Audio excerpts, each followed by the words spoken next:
வணக்கம். இன்றைய தினம் மார்கழி மாதம் 11வது நாள். ஆண்டாள் அருளி செய்த திருப்பாவினுடைய 11வது பாடல்.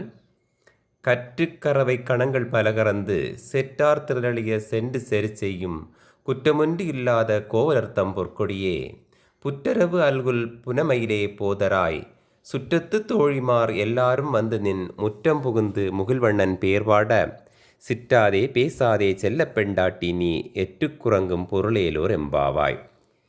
இப்பாடலுடைய விளக்கம்: கன்றுகளுடன் கூடிய கறவை பசு கூட்டங்களை உடையவர்களும் பகைவரின் வலிமை கெடும்படி மிக தைரியமாக அவர்கள் இருக்கின்ற இடங்களில் போய் போரிடுபவர்களும் ஒரு வகை குற்றமில்லாதவர்களுமாகிய கோபாலர்களின் குலத்தில் பிறந்த பொற்கொடியே, காட்டில் தன்னிச்சையாய் திரியும் மயில் போன்றவளே, எழுந்து வா.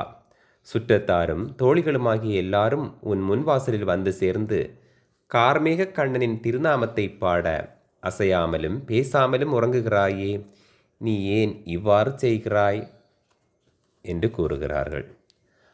அடுத்ததாக இன்றைய தினத்திற்கான திருவம்பாவை 11வது பாடல். மொய்யார் தடம் பொய்கை புக்கு முகையரென்ன கையால் குடைந்து குடைந்து உன் கழல் பாடி ஐயா வழியடியோம் வாழ்ந்தோம் காண் ஆரழல் போல் செய்யா வெண்ணீராடி செல்வா சிறுமருங்குல் மையார் தடங்கண் மடந்தை மணவாளா ஐயா நீ ஆட்கொண்டு அருளும் விளையாட்டின் உய்வார்கள் உய்யும் வகை எல்லாம் உய்ந்தொழிந்தோம் எய்யாமல் காப்பாய் எமையேலோர் எம்பாவாய்.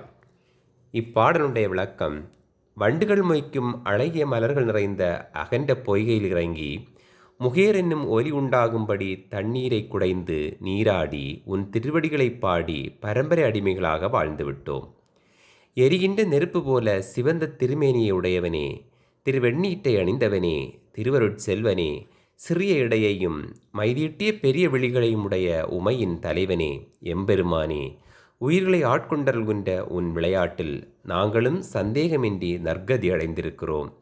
உனது வழிபாட்டில் நாங்கள் தளர்வடையாமல் நீ எங்களை காத்தருள்வாய்.